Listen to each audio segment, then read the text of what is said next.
30,000 ಅವರ ಮನೆಯಲ್ಲಿ ಸಿಕ್ಕಿದೆ. ಆ 30 ಲಕ್ಷ ಮತ್ತು ಈ 37 ಲಕ್ಷ ಬೇರೆ ಬೇರೆ, ಮತ್ತು 3 ಲಕ್ಷ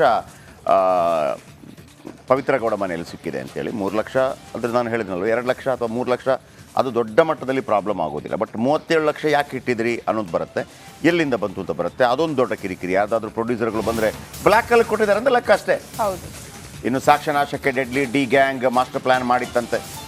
ಸಾಕ್ಷ್ಯಗಳ ಬಾಯಿ ಮುಚ್ಚಿಸಲು ಡಿ ಗ್ಯಾಂಗ್ ಸ್ಕೆಚ್ ಹಾಕಿತ್ತು. ಕಾರ್ಮಿಕರ ಬಾಯಿ ಮುಚ್ಚಿಸಲು ಭಾರಿ ಆಮಿಷವನ್ನು ಒಡ್ಡಲಾಗಿತ್ತಂತೆ. ಬಾಯಿ ಮುಚ್ಚಿಸಲು ಹಣ ಹೊಂದಿಸಿದ್ದ ಕಿಲ್ಲರ್ ಸ್ಟಾರ್ ತನ್ನ ಹೆಸರು ಬರಬಾರದೆಂದು 70 ಲಕ್ಷ ರೂಪಾಯಿ ಹಣ ಹೊಂದಿಸಿದ್ದ ಅನ್ನುವಂಥದ್ದು. ಅಂದರೆ ಅಲ್ಲಿ 37 ಲಕ್ಷ ಸಿಕ್ಕಿದೆ ಅಂತೇಳಿ, ಅದನ್ನು 70 ಲಕ್ಷ ಕೂಡ ಅದಕ್ಕೆ ಹೊಂದಿಸಿದ್ರು ಅಂತ ಹೇಳಕ್ಕೆ ಬರಲ್ಲ.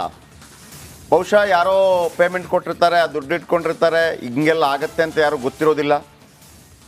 ಆಮೇಲೆ 30 ಲಕ್ಷ ಕೊಟ್ಟಿರ್ತಾರೆ ಆರಂಭದಲ್ಲಿ. ಪ್ರದೋಷು ಕೊಡ್ತಾರೆ. ಪ್ರದೋಷ್ ದೀಪಕ್ ಅಂತ ಅವನಿಗೆ ಕೊಡ್ತಾರೆ. ದೀಪಕ್ ಇಬ್ಬರಿಗೆ 10 ಲಕ್ಷ, ಅಲ್ಲಿಗೆ 20 ಲಕ್ಷ ಆಯಿತು. ಇನ್ನಿಬ್ಬರಿಗೆ 5-5 ಲಕ್ಷ. ಆ ಶೆಡ್ಡಲ್ಲಿ ಕೆಲಸ ಮಾಡ್ತಾ ಇದ್ದಂಥವರು. ಅವ್ರಿಗೆ ಎಷ್ಟಿರ್ಬೋದು, ಒಂದು ಸಂಬಳ ಅಂತಂದರೂ ಕೂಡ ತಿಂಗಳಿಗೆ ಒಂದು 15,000ನ 16,000ನ 20,000. ಜೀವಮಾನದಲ್ಲಿ ಅವರು ಲಕ್ಷವನ್ನು ಒಂದೇ ಸಲ ನೋಡಿರೋದಿಲ್ಲ. 5 ಲಕ್ಷ ಕೊಡ್ತೀನಿ, ಒಂದು ಶವವನ್ನು ಸಾಗಿಸಬೇಕು, ಇನ್ನೊಂದು ಸರೆಂಡರ್ ಆಗಬೇಕು, ಈಗ 5 ಲಕ್ಷ ಕೊಡ್ತೀನಿ, ಮನೆಗೆ 5 ಲಕ್ಷ ಕೊಡ್ತೀನಿ, ಆಮೇಲೆ ಹೊರಗೆ ತರಿಸ್ತೀನಿ, ಒಂದು 5-6 ವರ್ಷ ಒಳಗಿರಬೇಕು, ಹೀಗೆಲ್ಲ ಪ್ಲ್ಯಾನ್ ಮಾಡಿರ್ತಾರೆ. ಇವರು ಒಪ್ಕೊಂಡಿರ್ತಾರೆ, ಇಲ್ಲ ನಾನು ಒಳಗಿದ್ದರೂ ಪರವಾಗಿಲ್ಲ, ಬಾಸ್ಗಾಗಿ ಹೋಗ್ತೀನಿ. ಈಗ ಸದ್ಯ ಮೋಹನ್ ರಾಜ್ಗಾಗಿ ಪೊಲೀಸರ ಹುಡುಕಾಟ ನಡೀತಾ ಇದೆಯಂತೆ. ಯಾರೀ ಮೋಹನ್ ರಾಜ್ ಅನ್ನುವಂಥ ರೀತಿಯಲ್ಲಿ. ಆಮೇಲೆ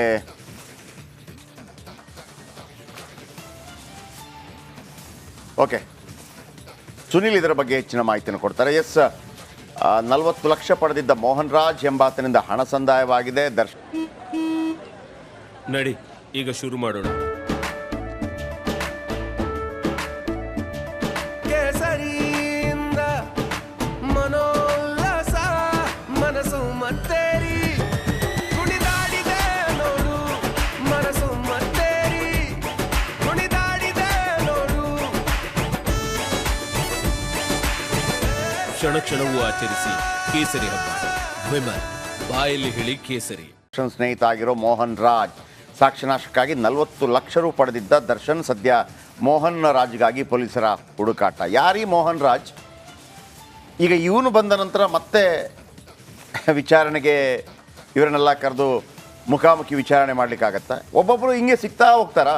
ಮೋಹನ್ ರಾಜ್ ಇಲ್ಲಿ ತನಕ ಹೆಸರು ಇರಲಿಲ್ಲ, ಈಗ ಹೊಸ ಹೆಸರು ಸೇರ್ಪಡೆಯಾಗಿದೆ. ಏನು ಅಪ್ಡೇಟು ಸುನಿಲ್?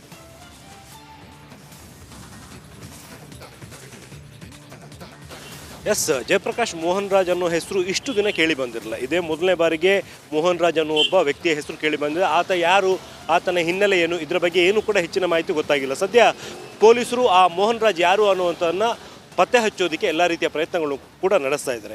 ಇಲ್ಲಿ ಒಂದು ಗಮನಿಸಬೇಕಾದಂಥ ಅಂಶ, ಈಗ ತುಂಬ ಜನರಿಗೆ ತಲೆಯಲ್ಲಿ ಒಂದು ಕ್ವಶನ್ ಬರುತ್ತೆ, ಈ ದರ್ಶನ್ ಆ್ಯಂಡ್ ಗ್ಯಾಂಗಿಗೆ ಈ ರೀತಿ ಒಂದು ಕೃತ್ಯವನ್ನು ಎಸಗುವಂತಹ ಟೈಮಲ್ಲಿ ಮೊದಲೇ ಗೊತ್ತಿರಲಿಲ್ವಾ ನಾಳೆ ದಿನ ಈ ರೀತಿ ಆಗತ್ತೆ ಅನ್ನುವಂಥದ್ದು. ಸೊ ಈಗ ತನಿಖೆ ವೇಳೆ ಕಂಡುಕೊಂಡಿರುವಂತಹ ಒಂದು ವಿಚಾರ ಅಂತ ಹೇಳಿದರೆ, ದರ್ಶನ್ ಆ್ಯಂಡ್ ಗ್ಯಾಂಗ್ ತಾವು ಸಿಕ್ಕಾಕೊಳ್ತೀವಿ ಅನ್ನುವಂತಹ ಕಿಂಚಿತ್ತು ಕಲ್ಪನೆಯೂ ಕೂಡ ಇವರು ಯಾರಿಗೂ ಕೂಡ ಇರಲಿಲ್ಲ. ಅಂದರೆ ಇವರ ಪ್ಲ್ಯಾನ್ ಇದ್ದಿದ್ದೇನು ಅಂತ ಹೇಳಿದರೆ, ಈ 3 ಜನ ಹೊಸ ಹುಡುಗರು ಮತ್ತು ರಾಘವೇಂದ್ರ, ಇವರು 4 ಜನ ಹೋಗಿ ಪೊಲೀಸರ ಮುಂದೆ ಸರೆಂಡರ್ ಆಗ್ತಾರೆ. ಪೊಲೀಸರು 4 ಜನರನ್ನು ಕೂಡ ಅರೆಸ್ಟ್ ಮಾಡ್ತಾರೆ. ಹಣಕಾಸಿನ ವಿಚಾರಕ್ಕೆ ಸಂಬಂಧಪಟ್ಟಂತೆ ರೇಣುಕಾಸ್ವಾಮಿಯನ್ನು ಕೊಲೆ ಮಾಡಿದ್ದು ಅನ್ನುವಂಥದ್ದನ್ನು ಆನ್ ರೆಕಾರ್ಡ್ ತೋರಿಸ್ಕೋತಾರೆ. 4 ಜನರನ್ನು ಜೈಲಿಗೆ ಕಳಿಸ್ತಾರೆ. ಅಲ್ಲಿ ಮುಗ್ದೋಯ್ತು. ಅದರಿಂದ ಆಚೆಗೆ ಮತ್ತೇನೂ ಕೂಡ ಆಗತ್ತೆ ಅನ್ನುವಂಥ ಒಂದು ಕಲ್ಪನೆ ಕೂಡ ಇವರು ಯಾರಿಗೂ ಕೂಡ ಇರಲಿಲ್ಲ.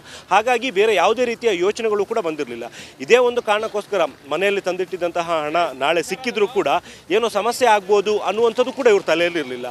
ತಾವು ಅಂದ್ಕೊಂಡಂಗೆ ಎಲ್ಲವೂ ಕೂಡ ಆಗತ್ತೆ ಅನ್ನುವಂಥದ್ದು ಇವರಿಗಿದ್ದಂತಹ ಯೋಚನೆಗಳಾಗಿತ್ತು. ಆದರೆ ಯಾವಾಗ ವಿಜಯನಗರ ಉಪವಿಭಾಗ ACP ಆಗಿರುವಂಥ ಚಂದನ್ ಅವರು ಆರೋಪಿಗಳ ಪ್ರತ್ಯೇಕವಾದಂಥ ವಿಚಾರಣೆ ನಡೆಸಿದ್ರು, ಆಗ ಇಡೀ ಕೇಸ್ ಹೊರಗಡೆ ಬಂತು. ತಾವು ಯಾರೂ ಕೂಡ ಊಹಿಸಿಕೊಳ್ಳದೆ ಆಗದೇ ಇರೋ ರೀತಿಯಲ್ಲಿ ಈ ಕೇಸ್ ಹೊರಗಡೆ ಬರೋದಕ್ಕೆ ಕಾರಣ ಆಯಿತು. ಸೊ ಇದು ಇಷ್ಟೆಲ್ಲ ಹೊರಗಡೆ ಬರೋದಕ್ಕೆ ಕಾರಣ ಆಗಿರುವಂಥದ್ದಕ್ಕೆ ಒಂದು ರೀಸನ್ ಅಂತ ಹೇಳ್ಬೋದು. ಇದರ ಜೊತೆಗೆ ಈ ಸಂಬಂಧಪಟ್ಟಂತೆ ನೀವು ಆಗಲೇ ಕೇಳಿದ್ರಿ, ದಿನಕ್ಕೊಬ್ಬೊಬ್ಬರು ಹೀಗೆ ಸಿಗ್ತಾ ಹೋದರೆ ಮತ್ತೆ ನಾಳೆ ದಿನ ತನಿಖೆ ಯಾವ ರೀತಿ ಮುಂದುವರಿಯುತ್ತೆ ಅನ್ನುವಂಥದ್ದು. ಸದ್ಯಕ್ಕೆ ಪೊಲೀಸರ ಕಸ್ಟಡಿಯಲ್ಲಿ ಇನ್ನೂ ಇರುವಂಥದ್ದು 2 ದಿನಗಳು ಮಾತ್ರ. ನಾಳೆ ಮತ್ತು ನಾಡಿದ್ದು ಈ 2 ದಿನಗಳಲ್ಲಿ ದರ್ಶನ್ ಮತ್ತು ಉಳಿದ 4 ಜನ ಆರೋಪಿಗಳನ್ನು ವಿಚಾರಣೆ ನಡೆಸ್ತಾರೆ. ಸಪೋಸ್ ಹೊಸೊಬ್ಬರು ಯಾರಾದರೂ ಪ್ರಕರಣದಲ್ಲಿ ಇನ್ವಾಲ್ವ್ ಆಗಿರುವಂಥದ್ದು ಅನ್ನೋದ್ರ ಬಗ್ಗೆ ಮಾಹಿತಿ ಸಿಕ್ಕರೆ ಅವ್ರನ್ನ arrest ತೋರಿಸ್ಕೋತಾರೆ.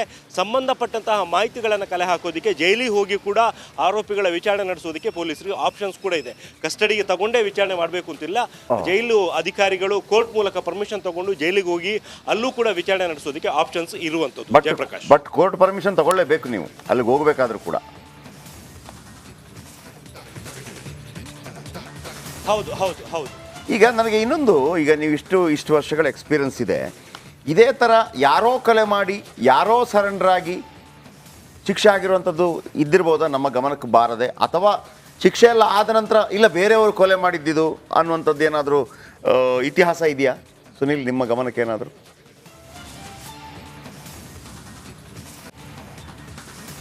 S, off the record police ಅಧಿಕಾರಿಗಳ ಜೊತೆ ಮಾತನಾಡುವಂಥ ಸಂದರ್ಭದಲ್ಲಿ ಈ ರೀತಿಯ ಘಟನೆಗಳು ನಡೆದಿರುವಂಥದ್ದು ಈ ಹಿಂದೆ ಕೂಡ ಆಗಿದ್ದಾವೆ. ಆದರೆ ಎಲ್ಲೂ ಕೂಡ ಬೆಳಕಿಗೆ ಬಂದಿಲ್ಲ ಅನ್ನುವಂಥದ್ದು ಗಮನಿಸಬೇಕಾದಂಥ ವಿಚಾರ. ಯಾರೋ ಕೊಲೆ ಮಾಡಿರುವಂಥದ್ದು ಇನ್ಯಾರೋ ಹಣವನ್ನು ತಗೊಂಡು ಹಣದ ಆಸೆಗೋಸ್ಕರ ಈ ಕೃತ್ಯವನ್ನು ಒಪ್ಕೊಂಡು ಅದಾದ ನಂತರ ಜೈಲಿಗೆ ಹೋಗಿ ಬಂದಿರುವಂಥ ಘಟನೆಗಳು ಕೂಡ ಇದ್ದಾವೆ ಅಂತ ತುಂಬ ಹಿರಿಯ ಪೊಲೀಸ್ ಅಧಿಕಾರಿಗಳು ಆಫ್ ದಿ ರೆಕಾರ್ಡ್ ಮಾತಾಡುವಂಥ ಟೈಮಲ್ಲಿ ಹೇಳಿದ್ದನ್ನು ನಾನು ಕೂಡ ಕೇಳಿಸ್ಕೊಂಡಿದ್ದೀನಿ. ಆದರೆ ಇತ್ತೀಚಿನ ದಿನಗಳಲ್ಲಿ ಈ ರೀತಿಯ ಒಂದು ಘಟನೆ ಆಗಿರುವಂಥದ್ದು ಎಲ್ಲೂ ಕೂಡ ಬೆಳಕಿಗೂ ಬಂದಿಲ್ಲ ಅಥವಾ ಗಮನಕ್ಕೂ ಕೂಡ ಬಂದಿಲ್ಲ. ಜಯಪ್ರಕಾಶ್, ಥ್ಯಾಂಕ್ ಯು ನಿಮ್ಮೆಲ್ಲ ಮಾಹಿತಿಗಾಗಿ. ನೋಡಿ ಶ್ರುತಿ, ಇಲ್ಲಿ ನೋಡಿ, ಆ ಚಂದನ್ ಒಂದು ಸ್ವಲ್ಪ ಯಾಮಾರಿದ್ರು ಕೂಡ, ಈಗ ಚಂದನ್ ಹೊಸದಾಗಿ ಡಿಪಾರ್ಟ್ಮೆಂಟ್ಗೆ ಸೇರಿದವರು ಅಂತ ಅಂದ್ಕೊಂಡಿದ್ದೀನಿ. 4-5 ವರ್ಷಗಳ ಹಿಂದೆ ಸೇರಿದ್ರು ಅಂತ ಅಂದ್ಕೊಂಡಿದ್ದೀನಿ. ಯಾಕಂದರೆ ಇದೇ ಚಂದನ್ ಅವರು ಈ ಹಿಂದೆ ನಾವು ಒಂದು ಚಾನಲಲ್ಲಿ ಕೆಲಸ ಮಾಡ್ತಿರ್ಬೇಕಾದ್ರೆ ಆ ಎಕ್ಸಾಮ್ ಆಗಿಲ್ಲ ಸರ್, ಅದ್ರ ಬಗ್ಗೆ ಒಂದು ಸ್ಟೋರಿ ಮಾಡಿ ಅಂತ ಬಂದಿದ್ದರು. ಅಂದರೆ KPSC ಎಕ್ಸಾಮ್ನ ರಿಸಲ್ಟ್ ಏನೋ ಬರ್ತಾ ಇರಲಿಲ್ಲ, ಅವರು ಬಂದಿದ್ದರು. ಇತ್ತೀಚೆಗೆ ಅಂದರೆ ಈ ಹಿಂದೆ ಒಮ್ಮೆ ಸಿಕ್ಕಿದಾಗ ಅವರು ಆ ಮಾತನ್ನು ಕೂಡ ಹೇಳಿದರು. ಅದಕ್ಕೆ ಹೇಳೋದು, ಹೊಸ ಬ್ಲಡ್ ಬರ್ತಿರಬೇಕು, ಯಂಗ್ ಬ್ಲಡ್ ಬರ್ತಿರಬೇಕು, ಪಾಲಿಟಿಕ್ಸ್ಗಾಗಲಿ ಮತ್ತೊಂದಕ್ಕಾಗಲಿ. ಯಾಕಂದರೆ ಅವ್ರಿಗೊಂದು ಉತ್ಸಾಹ ಇರುತ್ತೆ. ಸಮ್ಟೈಮ್ಸ್ ಹಾಗಂತ ಹಿರಿಯ ಪೊಲೀಸ್ ಅಧಿಕಾರಿಗಳನ್ನು ಅವಮಾನಿಸೋದು ಮತ್ತೊಂದು ಅಲ್ಲ ನಾನು ಹೇಳಿದ್ದು. ಈ ಹೊಸಬ್ರಿಗೆ ಏನಿರುತ್ತೆ, ಒಂದು ಕುತೂಹಲ ಇರುತ್ತೆ. ಈಗ ನೀವು ಮನೆಯಲ್ಲಿ ಮಕ್ಕಳಿದಾಗ ಪ್ರತಿಯೊಂದನ್ನು ಕೂಡ ಅವರು ಭಾಳ ಕುತೂಹಲದಿಂದ ಕೇಳ್ತಾ ಇರ್ತಾರೆ. ಹಾಗೆಯೇ ಈ ವ್ಯಕ್ತಿಗೆ ಏನಾಗಿದೆ, ಅವರಿಬ್ಬರು ಬಂದು ಸರೆಂಡರ್ ಆದಾಗ, 4 ಜನ ಸರೆಂಡರ್ ಆದಾಗ ಒಂದು ರೀತಿಯಲ್ಲಿ ಪೊಲೀಸ್ ತಲೆ ಓಡಿಸಿದ್ದಾರೆ. ಇವರೇನಾ ಬೇರೆ ಯಾರಾದ್ರೂ ಇದ್ದಾರಾ ಅಂತೇಳಿ ನೋಡಿ. ಆ ತಲೆ ಓಡಿಸೋ ಕಾರಣಕ್ಕಾಗಿ ಅವ್ರದ್ದು ಮೊಬೈಲ್ ಕೇಳಿಬಿಟ್ಟಿದ್ದಾರೆ. ಇಲ್ಲಾಂದ್ರೆ ಏನಾಗ್ಬಿಡ್ತಿತ್ತು, ಹೌದಾ ನಿಮ್ಮ ಗಲಾಟೆ ಆಯಿತಾ, ಏನು ಗಲಾಟೆ, ಬರೀ ನೀನು ಬರಿ ಅಂತ ಮೊಬೈಲ್ ಕೇಳ್ತಾರೆ ಅನ್ನುವಂಥ ಒಂದು ಆಲೋಚನೆ ಅವ್ರಿಗಿರಲಿಲ್ಲ. ಮೊಬೈಲ್ ಕೇಳಿಬಿಟ್ರು, ಆಯಿತು, ಮೊಬೈಲ್ ಆ ಡಿಲೀಟ್ ಮಾಡುವಂಥ ಪ್ಲ್ಯಾನು ಅವರು ಮಾಡಿಲ್ಲ. ಇದು ಏನಾಗಲಿಕ್ಕಿಲ್ಲ ಅಂತ ಅಂದ್ಕೊಂಡ್ರು. ಸರೆಂಡರ್ ಆಗಿದೀವಲ್ವಾ. ಈಗ ಏನು ಒಂದು ಕೊಲೆ ಆಗಿದೆ, ಯಾರು ಕೊಲೆ ಹುಡುಕೋದು ಬೇರೆ. ಇಷ್ಟೇ ನೋಡಿ ತಲೆಯಲ್ಲಿ ಬರೋದು, ಇದು ಯಾರಿಗೆ ಕೊಲೆ ಮಾಡಿರೋದು ಇದು ಅಂತ ಹೇಳುವಾಗ, ಕೊಲೆಗಾರ ಎಲ್ಲಿ ಅಂತ ಹೇಳುವಾಗ ಪೊಲೀಸರು ಹುಡುಕ್ತಾರೆ. ಇದು ನಾನೇ ಕೊಲೆಗಾರ ಅಂತಂದರೆ ಮುಗಿದೋಯ್ತಲ್ಲ ಕೇಸು. ಅಲ್ಲಿ ಅವರನ್ನು ಅರೆಸ್ಟ್ ಮಾಡಿ ಒಳಗಾಕಿ ಇವರಂತೆ ಕೊಲೆಗಾರರು ಅಂತೆಲ್ಲ ಹೇಳ್ಬೋದಾಗಿತ್ತು ಹಣಕಾಸಿನ ವಿಚಾರಕ್ಕೆ. ಬಟ್ ಚಂದನ್ ಏನು ಮಾಡಿದ್ರು, ಮೊಬೈಲ್ ತಗೊಂಡು ನೋಡಿದಾಗ ದರ್ಶನ್ ಜೊತೆಗಿನ ಚಾಟು ಸಂಭಾಷಣೆ, ಇವ್ರು ಯಾರಪ್ಪ ಅಂತೇಳಿ. ಚಂದನ್ ಕೂಡ ತಗೊಂಡಿದ್ಯಾಕೆ, ಇದೇ ಕೊಲೆಗೆ ಸಂಬಂಧಪಟ್ಟಾಗೆ ಒಂದು ವೇಳೆ ಅದೇ ಇವರೇ ಕೊಲೆ ಮಾಡಿದ್ರೆ ಅದಕ್ಕೆ ಸಂಬಂಧಪಟ್ಟವ್ರ ಜೊತೆ ಫೋನ್ ಹೋಗಿರುತ್ತೆ.